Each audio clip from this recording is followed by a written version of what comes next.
Hi guys, welcome to Hostel Management's January virtual panel discussion. We're doing this one as a virtual think tank. So instead of a more structured interview setting, we're going to do just a general roundtable fireside chat type idea about what hostels can do when issues come up. This one started with rate parity and an investigation against Booking.com. But we're going to focus it on, in general, what can hostels do when any issue comes up. So let's go ahead and introduce our panelists first. Brian, we can start with you. Hi everybody, my name is Brian Garish. I post as Rucksack Brian as community manager of HostelManagement.com. I'm also a manager from Transylvania Hostel in Cluj-Napoca, Romania. All right, and John?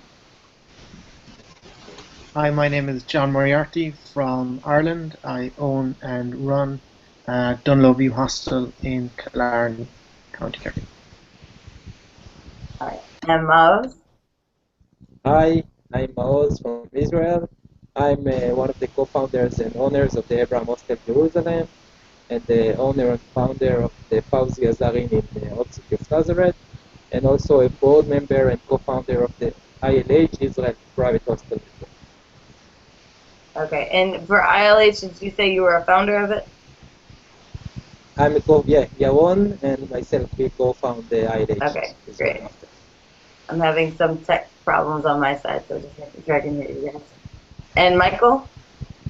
Hey, I'm Michael. I'm the general manager of the Backpacker Network Germany, the German Hostel Association with about 16 members, and I'm running a hostel in Dresden and in Weimar. Awesome, thank you. So just to get things started, I think it's important that we explain what rate parity is and a little bit of a background as to why there's an investigation against it. I know some people don't completely know about it or understand it. So who wants to kind of explain the background first off? Don't all jump out at once. All right, Maoz, go ahead. Okay. Rate parity is a part of the contract. OTAs, the online travel agent, are assigning the hostels and other property, and one of the paragraph of this contract is usually about rate parity, that hostels and other properties cannot sell through any other channel. If it's their own website, walk-ins, and other third parties, they cannot sell in a lower price that they are offering the OTAs. OTAs such as Booking.com and Expedia. So if I'm selling a bed for 20 euros on my website, I cannot give the OTAs a higher price. So it must be a flat rate on my website and the OTA's site. Basically, that's what rate parity is about. Okay, great. I think it's a pretty simple explanation. So just to be clear, with the rate parity you're talking about is across all OTAs and your own website. I know there's been some situations in the past, correct me if I'm wrong, where it was rate parity except for your own website. Your own website could be whatever price you wanted. Does anyone know an example of that? Or is that just something that people were wanting to happen? No. You're totally wrong if you this I thought it's including our website.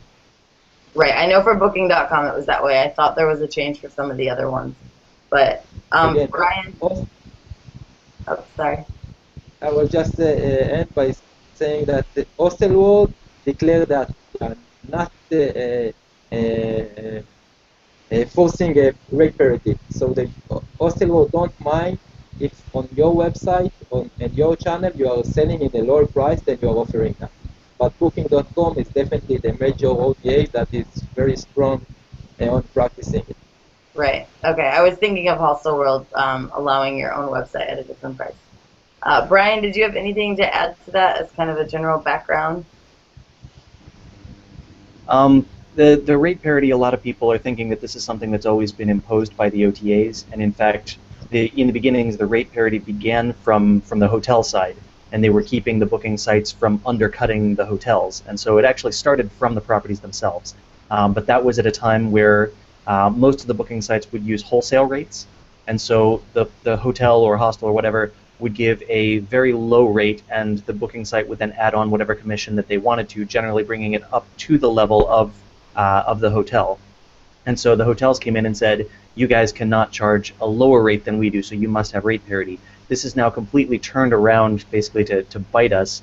And our whole system has changed now because we set our rates, and then the booking sites will take those rates and distribute them. So they are no longer in charge of what the markup will be. They tell us what the commission is, and they take that out of what the price that's available is.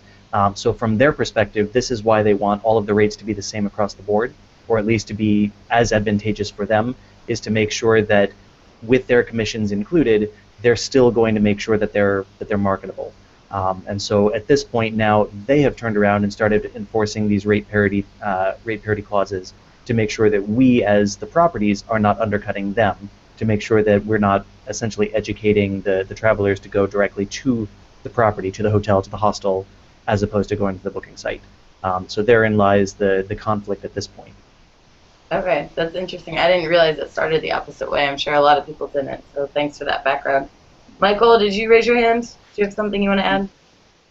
Yes, I just wanted to add that many hostels and hotels are at the moment actually undercutting their own prices on the booking engines, like they're on the OTAs. They are actually cheaper online at the OTAs than at their own place or at the reception or somewhere, which is really like teaching the guests to go to the OTAs instead of like going to the hostel websites or some other places where like they can book directly, which I think is a major problem. That like if there would be rate parity, it would be maybe bad, but it's even worse if you are cheaper on the OTAs than at your own place. And do you mean cheaper before commission or even including commission?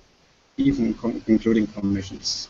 That happened to me many times. I had this in a hostel in Scotland. I had this like for skiing a weekend in Czech Republic, and I know many hostels are doing like this. Like if you go to the place, you pay like, for example, like 18, and if you book online, you pay 16, and this is even including the commissions that the hostel will finally get like 14 or 12 or whatever, you know, instead of the 18-day charge when you just go there. And did you speak with those hostels about why they were doing that? I think it's a question of the competition, because they think online, it's actually true, people can compare much easier, and so the price competition is much harder online. When people just come to your place or even find your website and look at the website, they are, you know, they cannot compare that easily, or it's more work for them, so that's why. I've definitely heard of a couple hostels doing this because of really intense competition in their city, and so they feel like they have to lower the price. Also, in order to get reviews because of the competition, they lower the price to encourage people to book that way. But it is, like you said, going directly against what a lot of people are trying to propose, which is the whole Book Direct campaign and educating the guests to get the savings directly and help the hostel directly. John, do you have anything you'd like to add to rate parity and the background about it? Just basically what, maybe I'm preempting it, but what Booking.com are proposing is kind of splitting rate parity. So you have one rate parity for OTAs, and as in you have another rate parity for direct. So what Booking.com are really proposing is that they'll get rid of rate parity with other OTAs, but they'll hold on to rate parity direct. And I guess that's where the discussion lies. So they're trying to get the competition authorities to agree that they will relax their laws in regards to rate parity, but only with other OTAs, not with direct through the hostel website or through direct bookings. So just to clarify, are you saying that Booking.com will be okay if your website and them are the same price and the OTAs can be different, or they're fine if you and the website, your own website and booking are different, but you have to put them the same as the other OTAs? Basically, say if you have a bed for €10, you can't. If it's on Booking.com for €10, it has to be, you can only charge €10. You can't charge €9. But you could give it to the likes of Expedia or Hostelworld for €9, right, which I don't think anyone will do. But this is what Booking.com are. They're basically giving something to the competition authorities, so they won't be further investigations. So their solution is something that a lot of hostels probably aren't going to be happy with, because the whole point, you want to be able to give it cheaper directly, and they're still cutting that. So. Yeah, exactly. Yeah. Okay. Anyone have anything else on Booking.com specifically, or that investigation? Anything you want to chat about? No? All right. So in general, the way we wanted to kind of talk about today is what can hostels do in this situation? What ideas do you have? There's lots of talk often about doing things, but what actionable things can the hostel industry do, and in what ways? So this is really just a big brainstorming session, but with keeping in mind that there's been talk in the past and it's never progressed to actually doing something. So how do we avoid that? Michael, did you have something for that?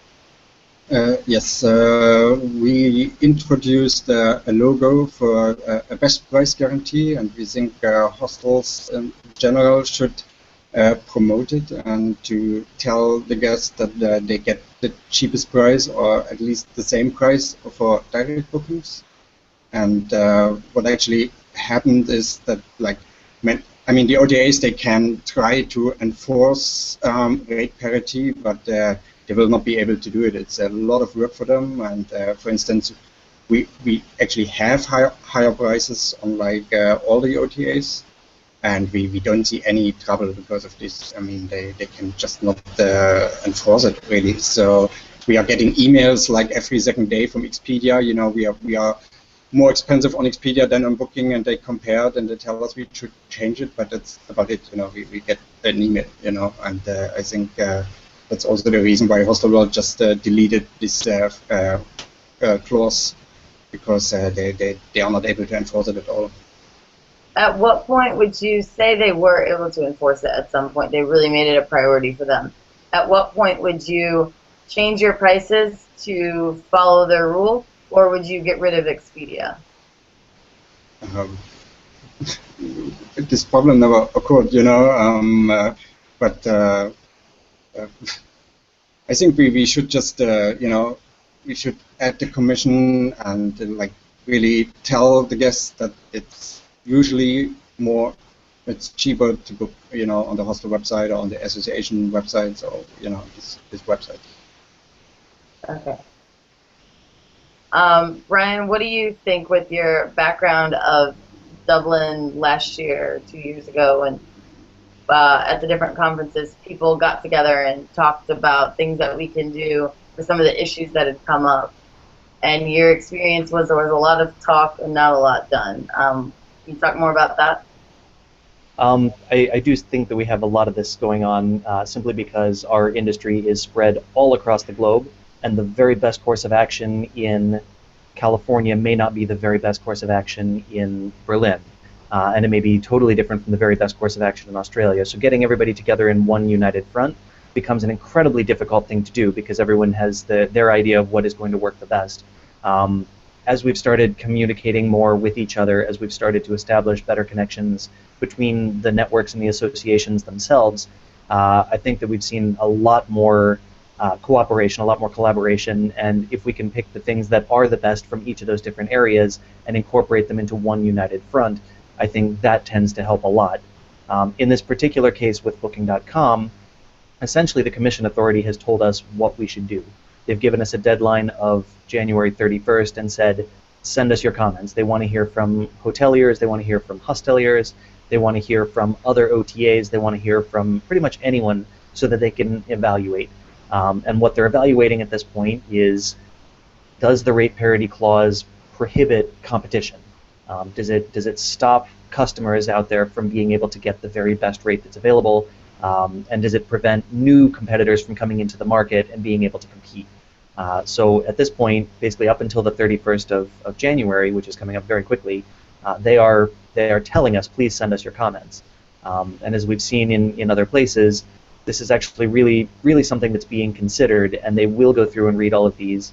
The biggest implication of this is that whatever is decided, currently it's being investigated by France, Sweden, and Italy, but the decision of those three countries and those three agencies is going to become the decision for Europe, which is basically going to set the precedent. So we have an opportunity now to come together, whether it's individuals acting or associations acting, but hostels in general have the opportunity and should speak up now because we have the chance to really push something forward.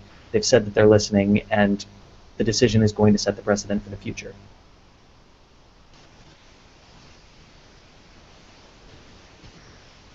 Courtney, I think you're still muted. Yeah. There were some questions by people on the forums about if nationals not of that country can comment, because you said it's France, Sweden, and Italy that are doing these investigations. If you're not from those different countries, are you able to submit your comments anyway? Do they need to be in the native language? Does it matter? Do you have any idea about that, or just a guess? I actually called the different agencies to find out. Every one of them said, that's a really good question, let me find out. They took a look at all the information that came through. They said, I don't see anywhere where it says we're only accepting it from nationals of this country. They did not give me a firm, yes, you should send a comment, or no, you should not. However, everyone has said at this point, there's nothing saying it's just for our locals, so please go ahead and send them in. I definitely don't think it can hurt, even if they were to, not read them all, or if it wasn't in their language or whatever, just the sheer volume that could be thrown at them would make a big difference, in my opinion. So for those of you listening or watching this later, we will put the links to those on this post so that you have better access to sending those comments. I highly encourage all of you to do it. Like Brian said, January 31st is the deadline. With all the different discussion back and forth, what can we do, that's a very clear, actionable item that everyone can do. So definitely encourage that. Go ahead.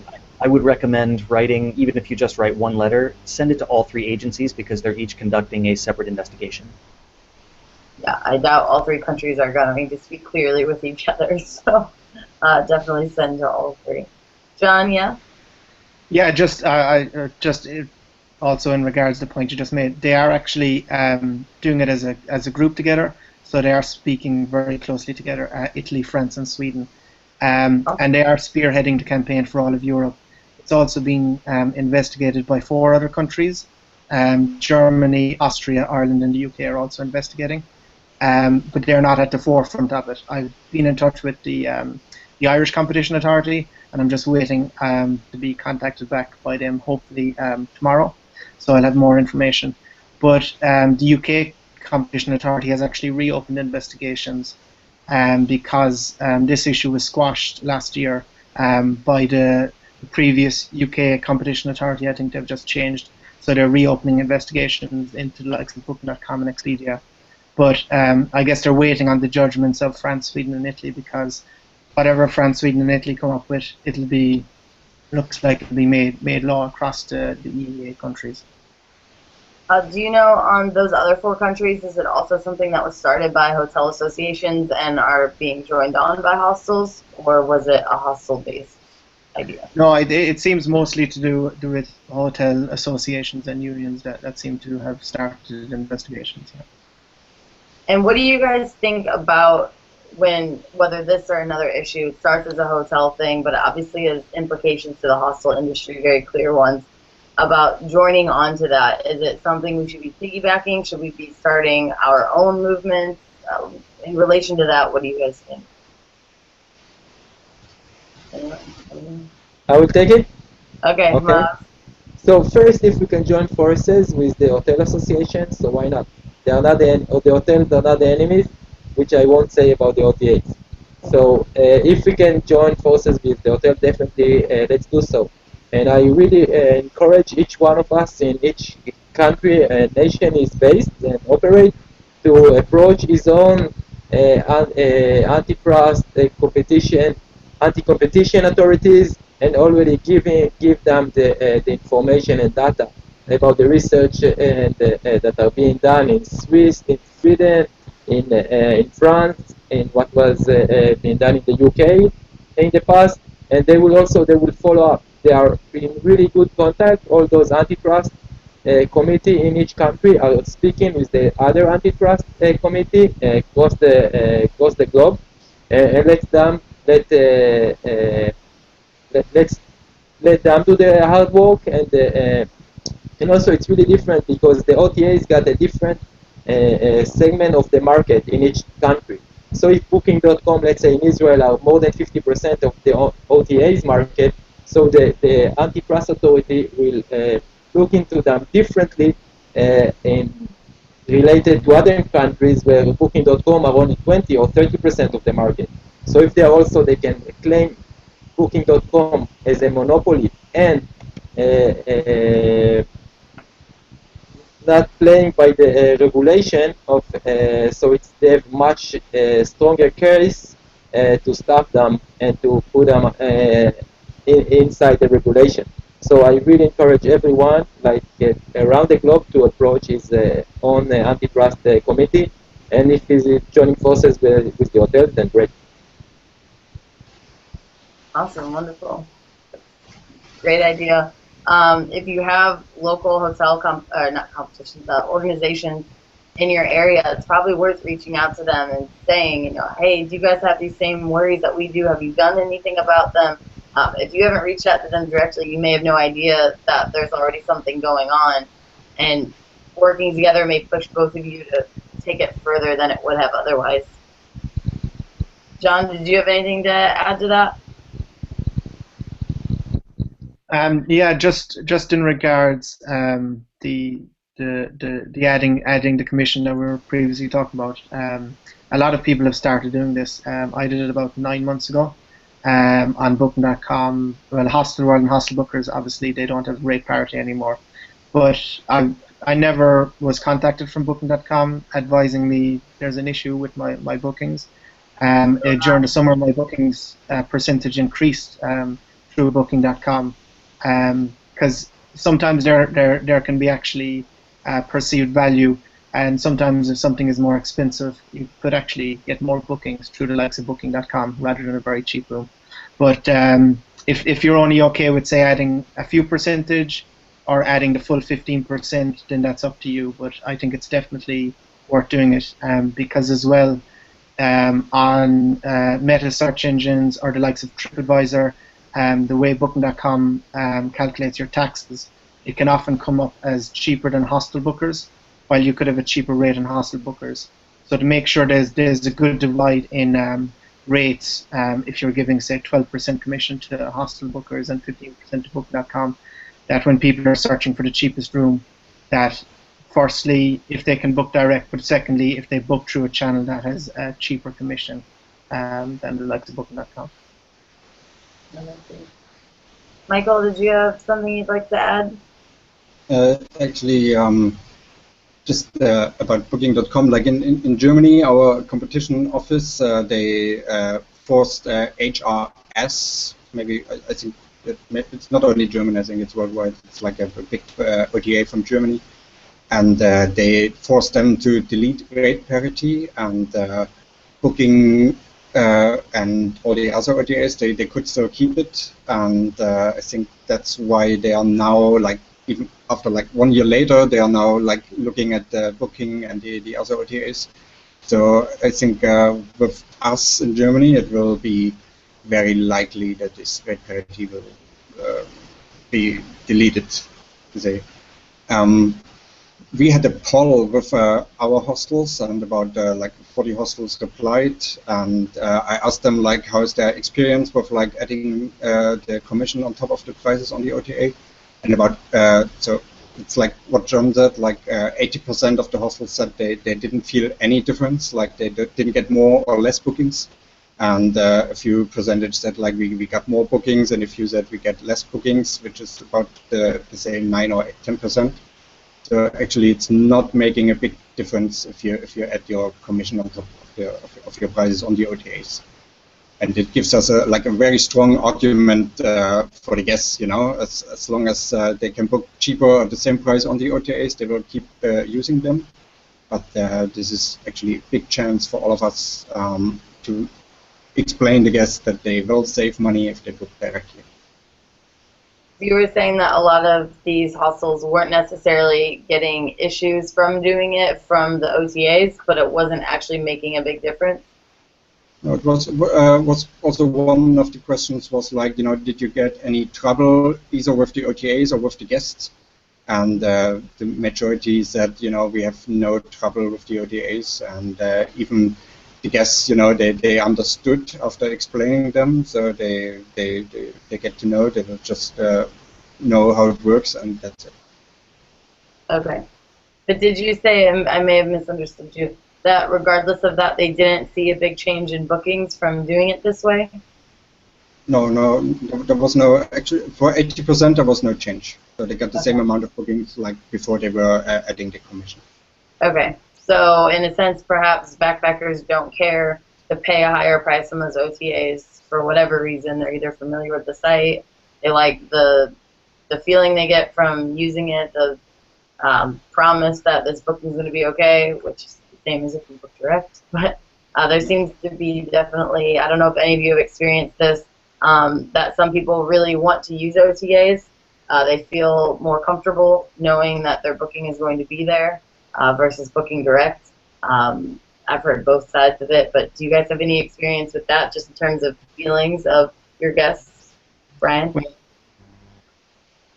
We don't hear a lot that people are saying, I feel that I'm safer having it through a booking site necessarily, but what people do feel more comfortable with is if they have a confirmed booking, as opposed to a booking form. If they send an email and say, do you have space, and then have to wait to hear back, people feel a lot more comfortable if they can have an immediate confirmation that says, yes, you are reserved, you've got the space.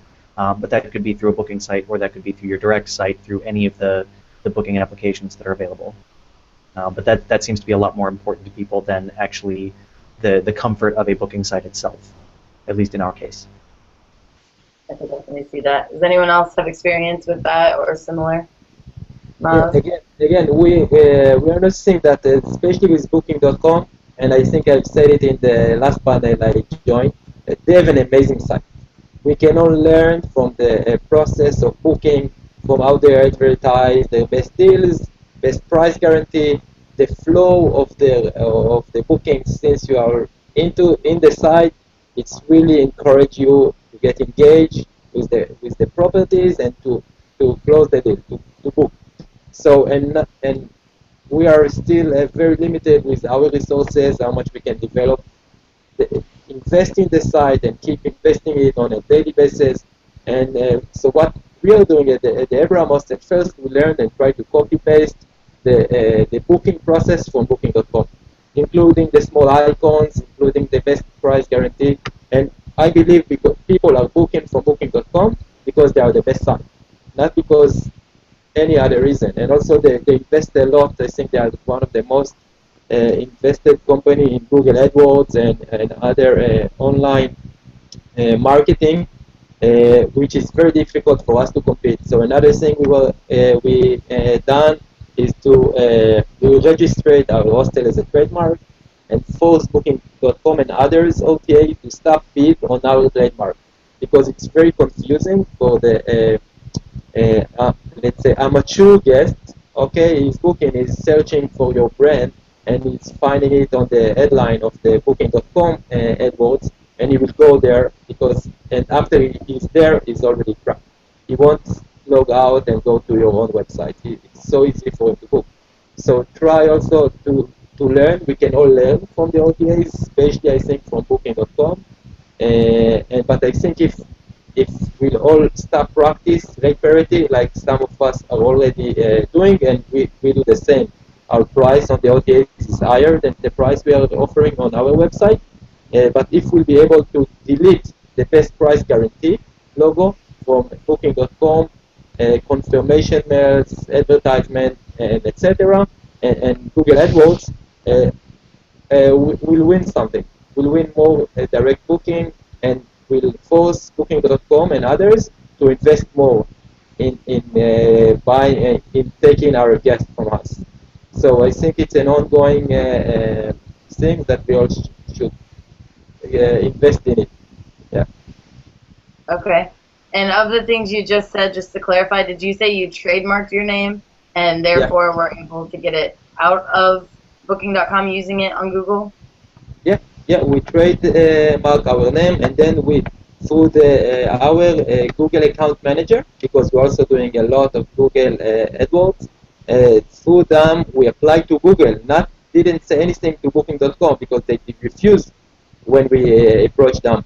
We contact directly Google directly and told them, look, they are bidding on a trademark, and of course by Google it's not legal, and they don't agree for competitors to do something like this, and they just stop them. They put it in their algorithm, and they don't let Booking.com and others to bid on a trademark. But Michael, I saw you had your hand up. Just to add quickly to what Mo said, with our hostel, we had the same issue, and we're able to get it taken care of with Google directly. And that if you typed in our hostel, Hostel World was popping up, and we're not even listed on Hostel World. So we were able to get it removed from Google directly by saying we don't even have a partnership with these people. And Google's pretty good about responding to things like that, maybe more so than if you were to attack the OTA or argue with the OTA about it. So if anyone has issues with that, I do highly recommend talking to Google directly. Michael, what did you have to add on that? Just a question, isn't it like set in the contract that they are allowed to use your brand and your logo? I mean, if you sign the contract, you also sign a clause that it's just okay for them to use your name. But it's in Google contract that if you tell Google and you prove them that you have a trademark on your hostel name, they will block OTAs from bidding on your trademark, regardless if you are signed or not signed any contract with any OTAs.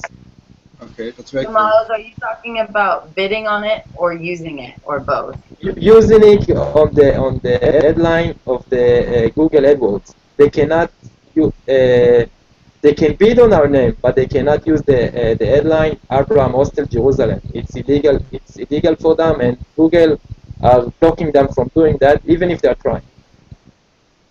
Okay, so you're saying Google supersedes Booking's rules. Yeah. But it has to be a registered trademark? Yeah, we have a registered trademark for the Abraham Hostel, and we send those the trademark papers to Google on email. Of course, we didn't go there. I don't know where they are, but we send them and they block them. Okay, say hi. Michael, have you thought about trying this, or have you tried it in the past? No, but I think it's a very interesting approach. I hear about this the first time. I didn't know or think it's possible, but these are very cool examples. So I will try this and let you know. That would be perfect. It's really cool. Google makes everything possible. John, what about you? Have you had any experience with this or thought about doing anything similar? I just don't know how much it would cost to get a trademark, so I don't know. Would that be beneficial for a small hostel? But I think that's a big thing as well, because when they bid on your name, they're actually bidding on people that already know you, so they're going to book. Well, I presume they're going to book direct. And I've had cases where people who have stayed with me a few times, when I see their name and I see it coming through Booking.com booking, I'm like, why are they doing this? They're paying more, and they know who I am. But obviously they're typing in the hostel name, Dunlop Hostel, and the first thing that comes up, they just click on it, and they go through Booking.com. But going to what Mo has said in regards, obviously the Booking.com website is very good, and they have certain marketing ways to get people to book. Just as well, look at what cancellation policy you're giving guests through Booking.com. I think you should have a more favorable direct booking cancellation policy. So for direct bookings, I have a one-day cancellation policy. For all OTAs, I have a 3-day cancellation policy. Also, with Booking.com, I get a lot of cancellations, as a lot of people probably do, because you don't have to pay any deposit. So I have changed my cancellation policy to, if you cancel at any time, I take 50% of the booking. Now, obviously, a lot of people mightn't do this. They might see it's too harsh and they mightn't get bookings through it, but you can change your cancellation policy through Booking.com.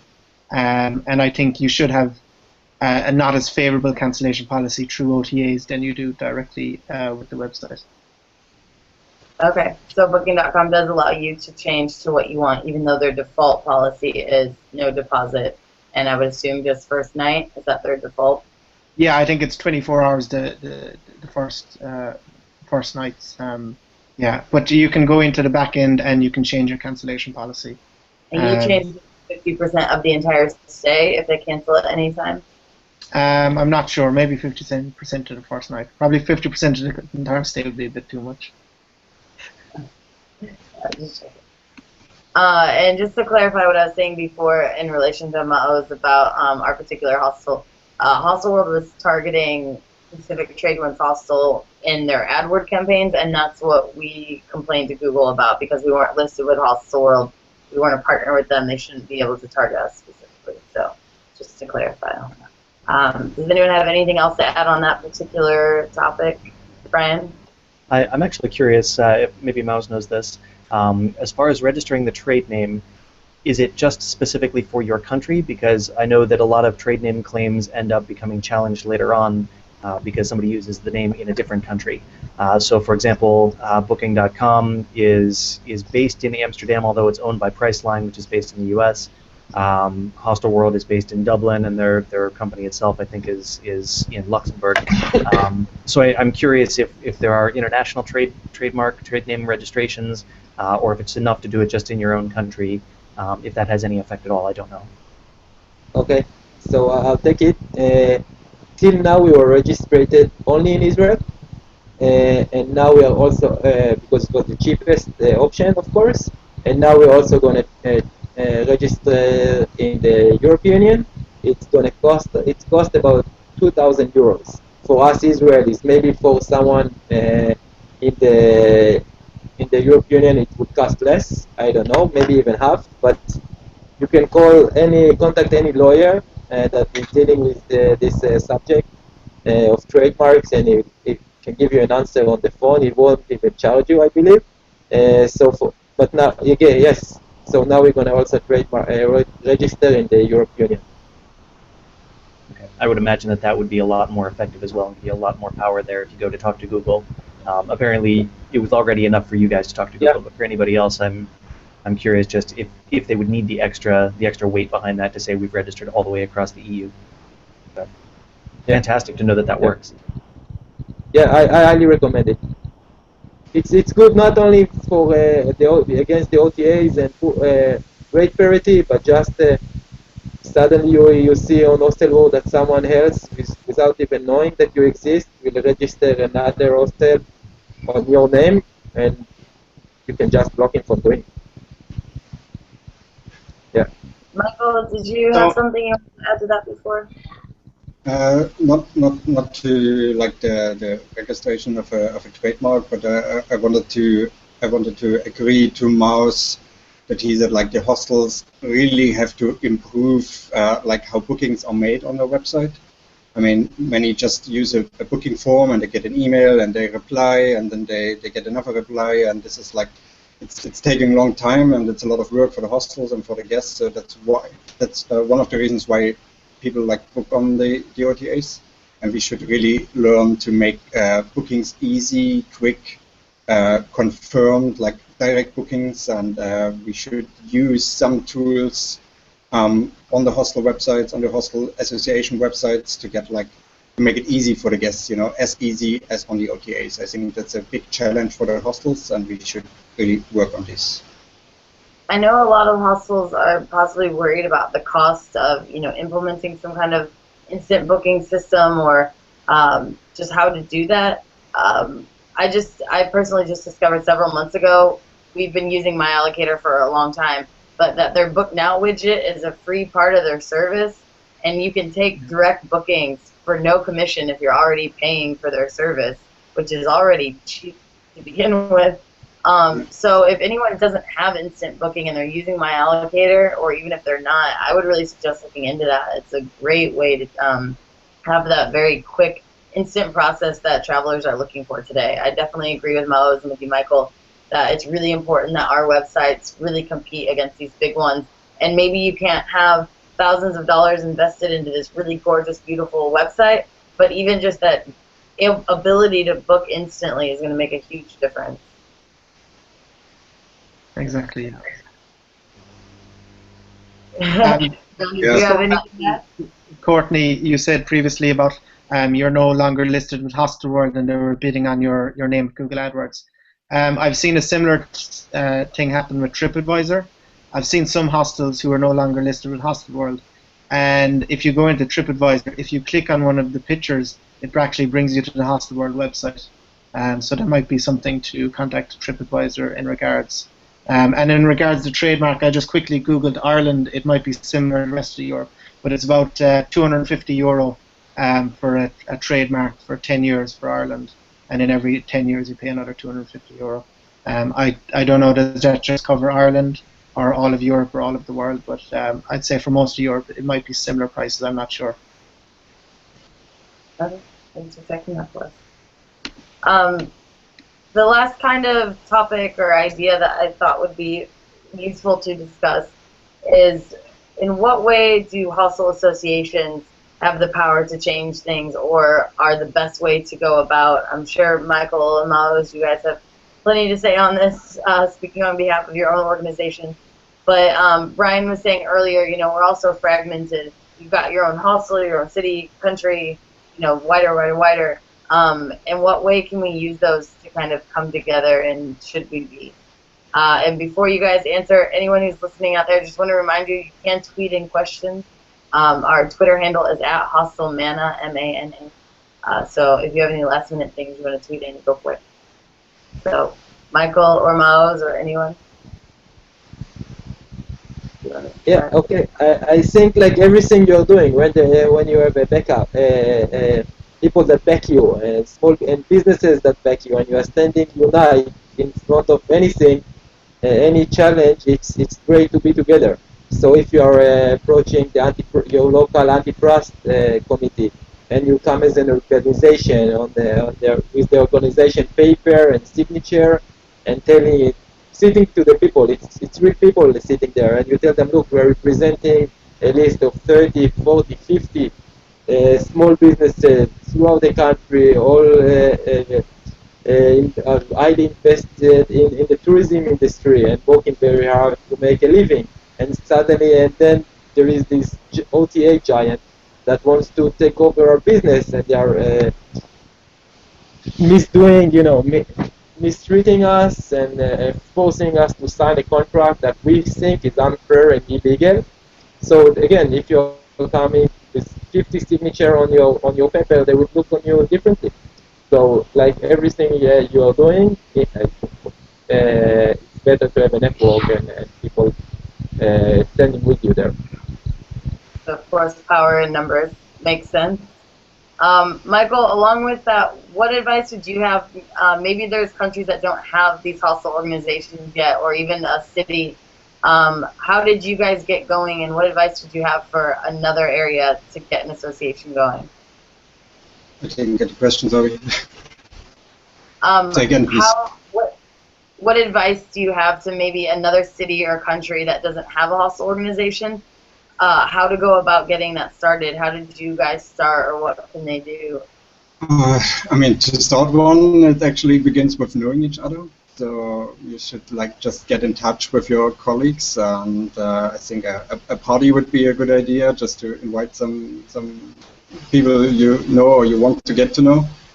And I think it always starts with an informal just knowledge of each other, so that you know who's out there, and there are always some people who are really willing to network, and some people who just want to do their own stuff, and you cannot get them, but you should find out who's willing to work with some others, who's interested in exchanging of ideas or best practices or whatever. And after you know each other, then you can just talk and find a way to get organized. Okay, so start small, get to know each other, chat with each other, and see how it grows from there. Maos? Yeah. Okay, maybe next testing panel can be about how to start and how to manage a hostel association. I think it's something that there is Michael and I forgot his name, Joe from Portugal and others. Maybe you get the one from New Zealand and the one from Australia, and all speaking together in a sync tag, because I think it's make a huge difference for definitely for small hostels in the periphery, outside of the big cities, and for new hostels. It's gives them a great jump to start straight into the business and not start looking not for knowledge or for customers. It's making life much easier for newcomers. And so let's go next panel about that. Yeah, I think that's a great idea. Thank you. Along with this question, we actually had a question emailed in from Eric at Choice Backpackers in Auckland. They were looking at this discussion we were going to have and proposed the question that I know a lot of people have asked in the past and kind of wanted all of your opinions on it. What do you think about an alternate OTA, maybe created by a hostel association? What do you think about it, and why has it not been done yet? I know there's been a lot of discussion on this, but what are your opinions on that? Brian, do you want to start? Or Michael, sorry.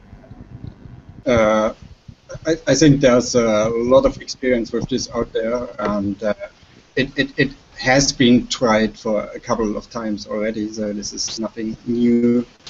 Are you speaking about Romeo or? Yeah, like Romeo, and you know, there's a lot of other OTAs which aim to work for the hostels, and this is like their approach. But yeah, it's a very complex topic, so it's not so easy to say why it worked or why it doesn't. I think we should definitely find a way to to offer direct confirmed bookings permission-free on our websites and in our association websites, of course, as well. And but we don't need to invent something new which is already existing. Like we can try to use some services which are out there. Like just to explain, like on the website of the German Hostel Association, we will offer like confirmed bookings, and we will use like Open Travel Exchange. But we don't use the booking solution of them. We just use the availabilities and the prices and the room names and rooms, and we build our own bookings on top of that. So we can just use existing services and try to implement them on our own websites. Okay, great. Definitely not necessarily needing to recreate the wheel, I believe is what you're getting at. So it has been done. I think it's a much longer discussion of why it worked and why it didn't. But it sounds like you're saying it comes back to making sure that our own direct availability, whether your own website or your Hostel Association website, the ability to book instantly and quickly is going to be more important than maybe creating another OTA. Is that a good paraphrase of what your opinion was? Michael, can't hear me. Okay, Moz, did you have anything you wanted to add on that? Actually, I just got a comment from someone who's watching you, Satya from Slovakia, also about searching Abraham Hostel Jerusalem, and I asked her another question, so I'm also communicating here with our viewer, which is great. So I have nothing to add. Okay. John or Brian, did you have anything to add on the idea of an alternate OTA or a hostel association doing something, Brian? I think ultimately, if there is anybody that's going to step up and take the place of some of these big giant OTAs, it would have to come from within the hostel industry, because if anybody else comes in, you've got your Hostel World, you've got your Expedia, you've got your Booking, any of these sites, they've got their own interests, they've got their own agenda and their own budget that they're worried about, and in the end, their own profits. If we're looking for something that is really going to support the hostels, it would have to come from the hostels. So I really see the only way that happening is either from a hostel association putting something together so that it's not purely profit-based. But that's an incredibly difficult thing to do, and it's been proposed by a lot of different folks. As Michael said, it's been tried over and over. One of the things that I think causes a lot of these startups to fail, the idea is great, but the focus is wrong. A lot of them are focusing on getting the hostels to give their availability and to give their prices and to get behind it. And their hope is that the hostels are going to rally behind this, and through the hostels promote the new site and make this the new winner because it's the hostel favorite. ultimately that's not going to work.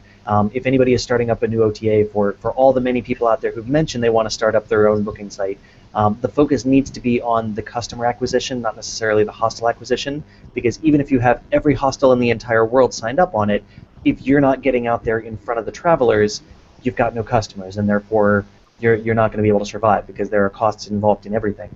I think, especially with the channel managers the way they are now, making it so easy for people to connect to different sites, if you can simply incorporate your booking site, for anybody starting up, if somebody would incorporate their booking site through the channel managers, that makes it really easy for any of the hostels to get involved, to get connected, in which case it's kind of a no-brainer. You say, why not? That's no big deal. So getting the inventory is not the problem.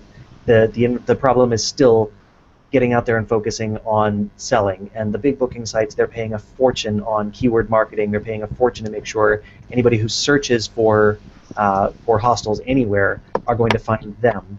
And that's going to be really, really difficult to beat. Either you need to come up with a giant marketing budget to compete with that, or you've got to come up with an entirely different strategy to get in front of these guys. And whoever is coming up with that is going to find themselves climbing up in the ranks and becoming a much more viable competitor to the big OTAs, in my opinion.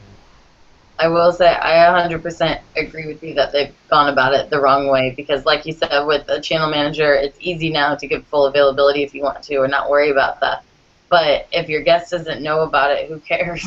So I personally have seen that. There's lots of new sites that have come out in the past year and a half, and it seems like directly, again, not against Hostel World, but because of all the stuff that came up with Hostel World in the last couple of years, they were like, oh, here's, we're the new solution. Well, does anybody know about you?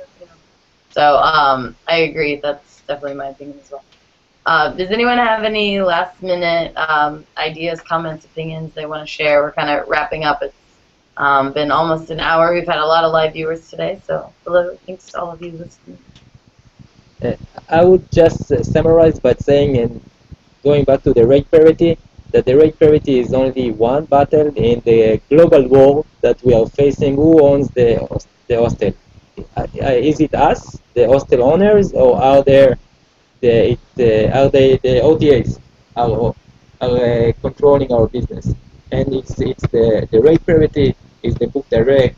There are many aspects for it, and it's a serious but it's a serious war, and we should fight it in various battles, and we should fight it in the rate parity, and also not always defense, but also offense in an offensive way.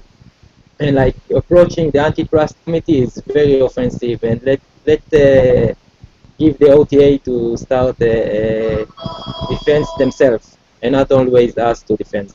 So it's a great way to put the leverage on their side.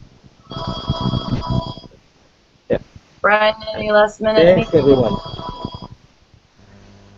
I would just say, with the rate parity in particular, right now is when the battle is happening. We've got until January 31st. So write your letters, get in touch with the authorities, let them know why it is that rate parity is affecting your business and that it's damaging competition, and why it's ultimately bad for the end user, why it's bad for the traveler.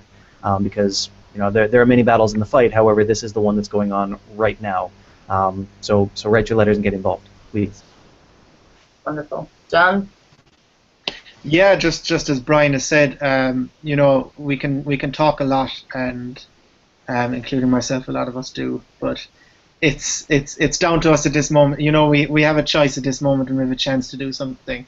So, the 10 minutes it takes to write an email, and it doesn't have to be the best English, or it doesn't have to be perfect.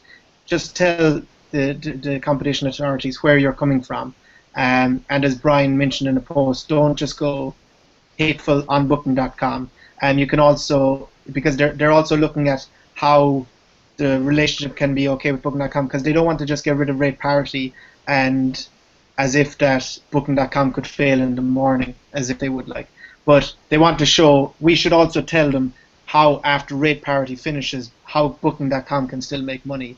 And because they're a good website, they have reviews. That's strings that booking.com have, but it's basically to give the customer the option. So I definitely encourage anyone watching later, send an email. It's very simple to the French, Swedish, and Italian authorities, and just send an email to them. and you have maybe about 2 weeks now to do it. And it's something we can do at this stage. You know, we're always saying, what can we do? This is something very simple that everyone can do. And wherever in the world, even outside of Europe, I think you should send an email to it. So I think that's the most important thing to do at the moment. Yeah, and as I said before, we'll be putting the links to those on this post after so that you guys have a quick, easy access to do that. Brian, did you have something you wanted to add there? Yeah, John just mentioned that supporting how exactly they can benefit this. It reminded me of the Hostel World Conference last year. Fergal Mooney got up and said, I understand that some of you guys are going to be incorporating your the commissions into your prices, and we're still eliminating rate parity because we feel that we offer a very strong service and that we're still going to survive despite it. And over the last year now, they have, even though they've dropped rate parity, and even though a lot of hostels have incorporated the commissions there, hostel room bookings are still very, very strong. So that's just one example that could be used when you're writing your letters to say, here is a precedent of somebody else who has dropped it and still managed to survive and still excel. So yeah, thanks, John, for pointing that out. That's a really good point to add. Yeah. And Michael, did you have any last minute thing you want to add? Yeah, I just can agree what has been said already. Just one more thing, what we are working on, and it's like getting ready in maybe 1 or 2 months. Like we will promote like the best price idea much more. We will prepare some print materials, stickers, lots of different things, and we will also build a website which will list hostels, which will be just a simple listing, but just to give the guests a website to look at, which will list like all hostels which offer a best price guarantee, and we hope we can encourage as many hostels as possible to give this best price guarantee. It should like contain something like you get a free night if you find it somewhere cheaper or something like this, and just to penetrate it, to let the guests know again and again that is a best price guarantee by the hostels, not by the OTAs, and we really have to work on to get the message out to the customers, to the guests, that they know there are cheaper prices like on the websites and for direct bookings at all. Excellent. So I just want to wrap up by summarizing some of the points that you guys made of things we can do, because I think that's probably the most important part of this conversation. So as Mo said, talk to your other hotel associations in your area and your antitrust or anti-competition associations. Let them know you have these worries and find out what's going on and see if you can join into those talks. Have instant booking on your website. If you don't have this already, find a way to do it. My Allocator Book Now widget is one way. There's lots of other ways. Find a way that works for you, but that's one of the big things we're competing against OTAs, is that ability to have a secured instant booking. Register your hostel trademark was an idea that Mo always had, and then talk to Google. We had this with the Google AdWords, I said, with our hostel, because we're not working with that particular OTA. So look into things like that of what you can do for online searching. Some of the suggestions were go ahead and do rate parity, go ahead, or actually go against it, add the commission in, see how it goes. Maybe no one will contact you, maybe they will. Maybe it's going to go away anyway, but that's one option. With hostel associations, start by talking to each other. If you're not a part of one, call up your feeder cities, chat to them, get to know them. There's no way we're ever going to make any progress one at a time. We all know that. So it's as simple as starting to talk to each other. And I think maybe one of the best things that was said was Moses' comment about we don't always have to be on the defense. We should be on the offense. You should be actively doing things like you've all suggested before we get into trouble. So just I think we should all keep that in mind, that you know, we have integrity amongst ourselves without outside forces, so we should be using that actively. So I would just like to thank all of you for joining in this think tank. You had some great ideas. I think there were some great actionable things that came out of it as well. Thanks to everyone who was listening. And just one final reminder, January 31st is the deadline to submit those comments to the different authorities in France, Sweden, and Italy. We'll have the links to those, so please take the 10 minutes to write a quick email to them. So we'll see you next month. Thanks.